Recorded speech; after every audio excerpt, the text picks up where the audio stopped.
What the f***? This is epic! I'm literally on top of the world.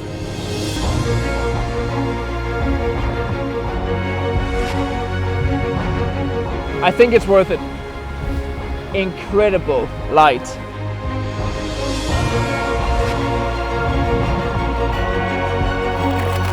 I'm literally on top of the world.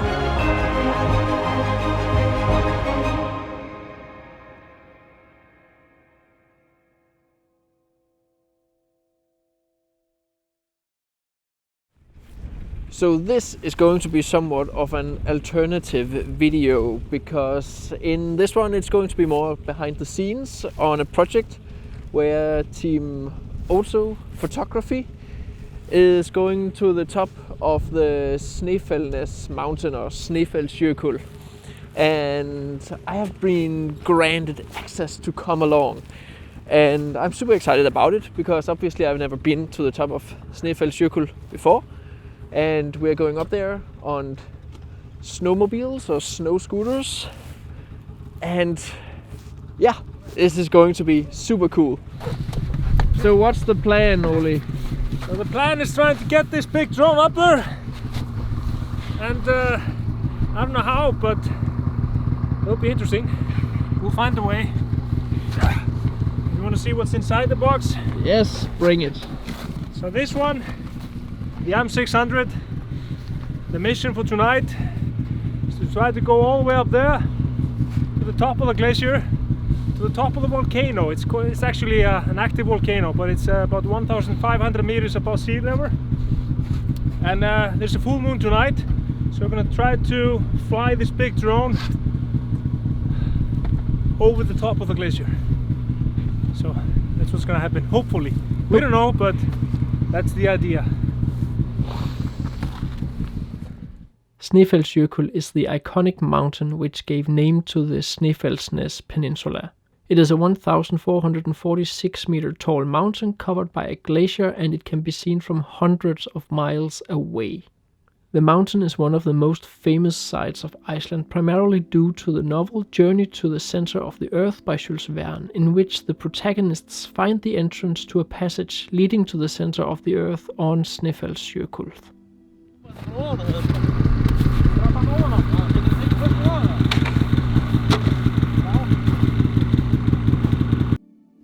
After a bit of packing and repacking and making sure all the tech was safely secured, we began ascending the mountain. Getting up a glacier is not easy. We were 4 people sharing 3 snow scooters. Stefan and Vilhjálmur each had one, and Oli and I shared one.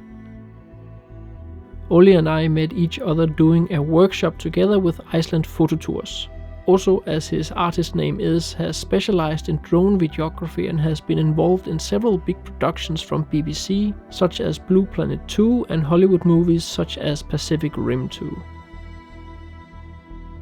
On our way to the top of Snæfellsjokull, the snowmobile had a tough job getting us up the steep slopes. That was just fine, as I had to jump off and was able to get a bit of B-roll.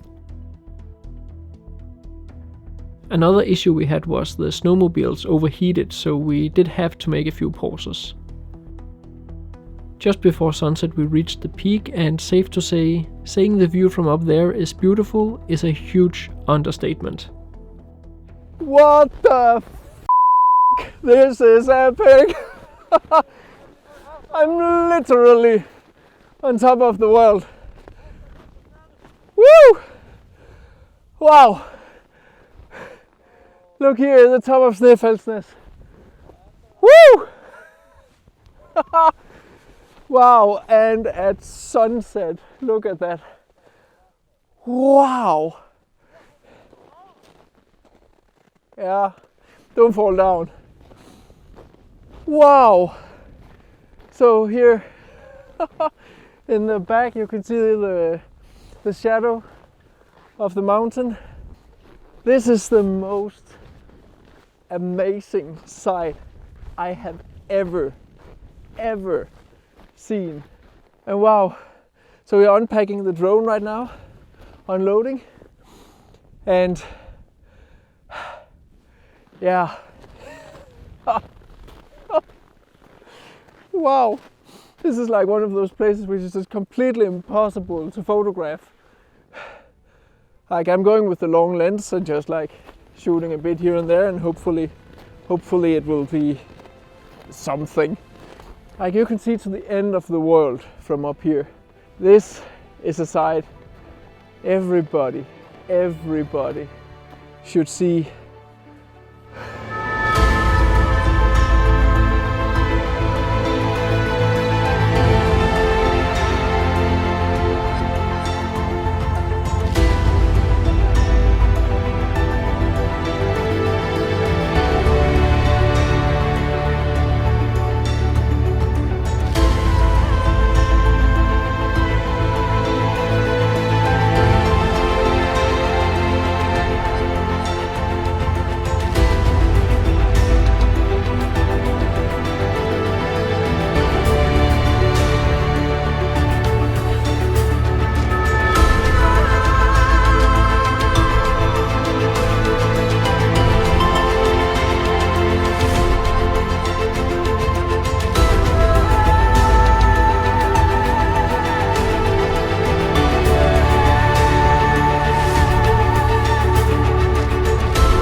Alright, so I am on top of the world. So here, you can see the other guys. They're down here, somewhere. Just climbed up here. I have borrowed a couple of proper crampons. You probably can't see it, but that out there, that is red. Really, really red. Blood red. And then we have the beautiful moon, almost full, rising here in the background. And this is just the most incredible experience. We got some absolutely fantastic drone material, and yeah, I had some problems with my drone. I am so curious if it actually recorded. My phone disconnected, but the remote and the drone seemed to be fine, and it said recording. So I was literally flying blindfolded up here, just trying to get a little bit of footage. Alright, so how was first flight? So we made it! Yeah! We made it up to the top of the glacier. It was so nice up here. It's crazy. It's fantastic. So now, soon, as you can see, the moon is full. It's pretty. So we're gonna tent up this place here. Put the tent up there. We're gonna light it up. Maybe sleep up there tonight and do some droning in the middle of the night. Hopefully we'll get a little bit of Aurora with it. That would be a bonus. I'm not asking too much, but that would be fantastic. So we're about 1,500 meters above sea level, and the sunset tonight was just amazing. It's just amazing. You can see the rock glow. Everything is glowing. Moon is up. It's just fantastic. The view up here is so nice. Sunset fly went pretty well. We did fly with two lenses. We did fly with the 45mm, and then we did the 15mm, and it was just breathtakingly good. You did a nice model up there, Mats. It was you made the shot. Thank you. You made the shot. Because it's nice to see some scales. So you will see in Matt's video. You will see a preview from it. Definitely. So yeah, the big drone is in this case. So now we're going to be prepping that one, and we brought a lot of heat warmers because we need to isolate the battery and make them warm before we go up. So it needs to be at least 15 degrees Celsius so we can get it up in the air. So we need to use a load of hand warmers, isolate them, put the battery on it, keep them warm for tonight. It looks to be it's promising. It's gonna be a good night. I can feel it.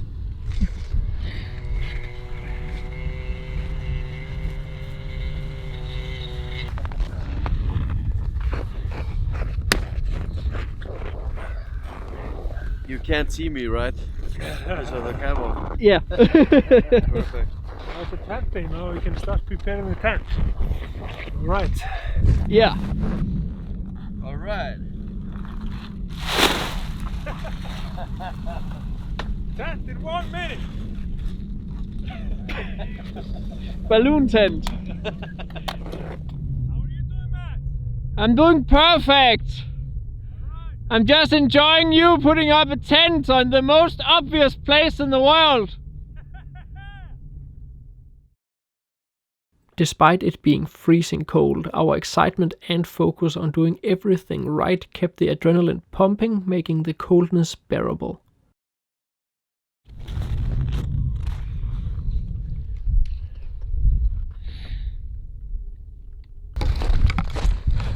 So now it's happening. We have the Auroras. I'm going to the top of the hill. I'm going to stand outside the tent.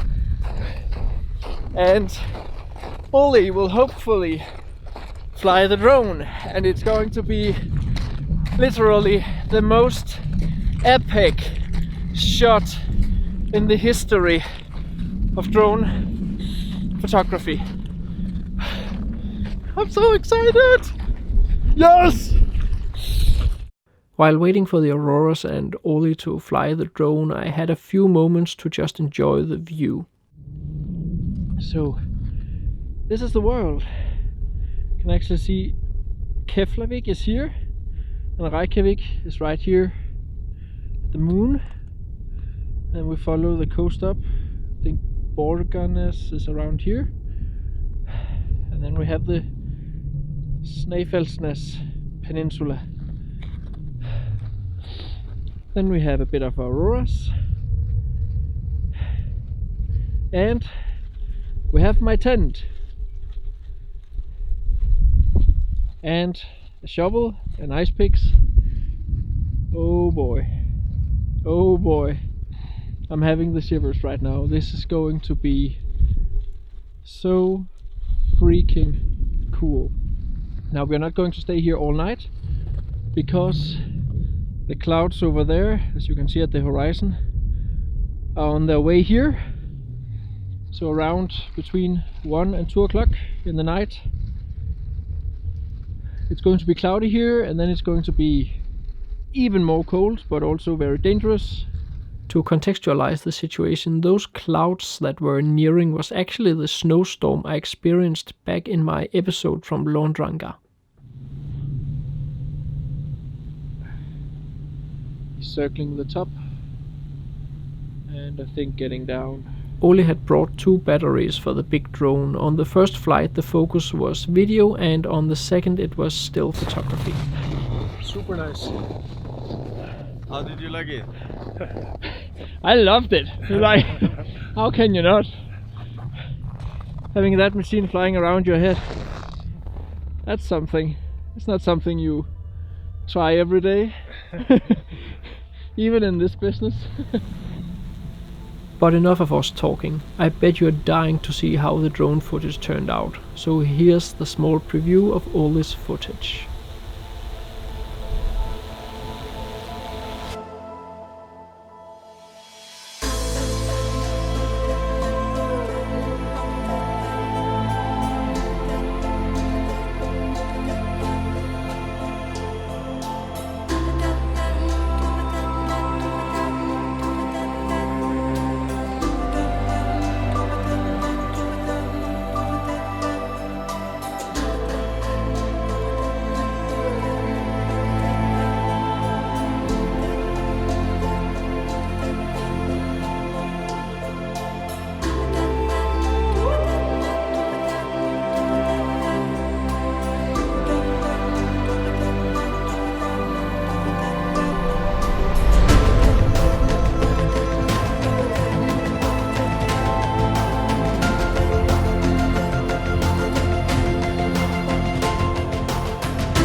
I keep saying it. This is like the most ridiculously insane thing, awesome thing I have ever tried and been a part of. Like, who gets to stand on the top of a mountain in Iceland, having a drone filming you at night with the Aurora borealis in the background next to a tent, and I get to like shovel snow out from the top and stand with the ice picks and be all epic. Like, this is this is something else. What? Wow. Hello, deltakara. We ended the night with a bit of still photography from the ground, but as the clouds came nearer and clouds were forming around the peak, we decided it was time to pack and get down. Of course, the second I had packed the camera away and strapped my backpack to the snowmobile, the auroras exploded. Beautiful long and bright curtains, and on top of that, a meteor flying straight through, breaking into several pieces in the end. Oh boy, was that an amazing sight. Oh boy, what is even the chances of that happening? And oh boy, does it still haunt me I didn't get that on video. On our way down, the auroras kept popping several times, so we decided to pause the descent and get a bit of video with the snowmobiles underneath the auroras. That in itself was also a pretty cool experience.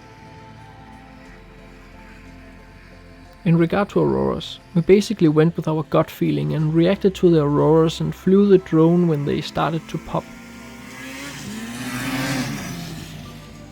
Sadly, we missed out on the most active auroras. I wish I had known back then what I know now on how to predict them. Dependent on the speed of the solar wind, you can get a fairly precise estimation about when the auroras will pop within the following hour. If you haven't seen my video on how to predict the auroras, be sure to check that one out. This was, without shadow of a doubt, one of the most incredible experiences in my life, and a fantastic way to end my 2 months in Iceland. 2 months filled with experiences I am so grateful to have had. I've met so many new friends and seen and photographed so many incredible locations in Iceland. And what better way to end it all than standing on top of a mountain bathed in moonlight with the dancing auroras above.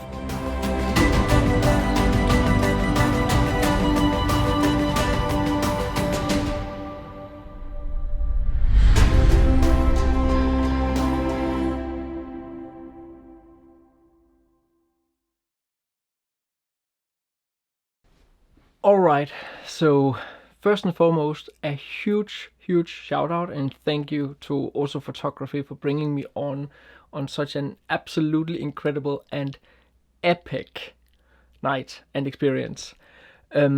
It's half a year since I was there and I remember it as it was yesterday. Be sure to check out his absolutely incredible Northern Lights drone videos. I will link to that after this. Also a huge shout out and thank you to Dominic A. Hacker, who is the composer who have made most of the music I have been using in my videos for the past year. There is a link to his YouTube down below, so be sure to check him out too. So this was the last video in this batch of videos from Iceland, and despite I hope I made an entertaining climax, it will be a nice break to not having to edit a new Iceland video each week. A typical video of these takes about 15 to 20 hours to edit, and put on top of that the edit of the photos, which can easily vary between 2 to 6 hours and even more depending on the amount of photos I show in each video. And I'm not paid a dime for it beside what I'm able to monetize myself. I make these videos because I love to make them and because I like this project, and I'm extremely proud of what I'm actually making. Also, I want to have something to look back at in the future. And I thoroughly enjoy looking back at, let's say, my US videos because it's great memories. As I said in my video from Hverfjall, the first in this batch of videos from Iceland, I wanted to put in even more educational content, and I hope I did so and that you learned a lot. Also did it in the naive hope that I would reach a broader audience. It haven't really happened, so, well, that's just too sad. But those of you who have actually seen my videos, you have just given me so much fantastic feedback. I haven't been able to get back to all of you for the past many videos, and it's simply because I've been very, very busy, but I've also tried to take a bit of time off and not spend all my time in front of the computer. So what I'm trying to say from the bottom of my heart, thank you so much for all the supporting comments and likes. I do read them all, but I don't get to comment on all of them.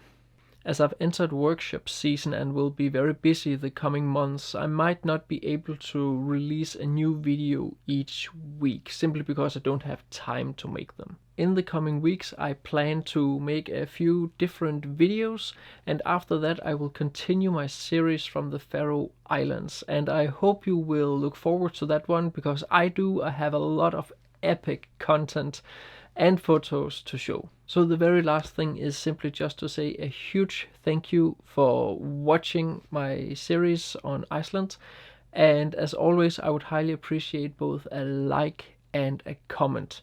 And of course, be sure to share my channel with everyone you know. That is how I get my channel out there. I don't get a lot of traffic from YouTube, and the searches, simply because people don't search for whatever I'm doing. So just share the word to everybody you know who it's relevant for.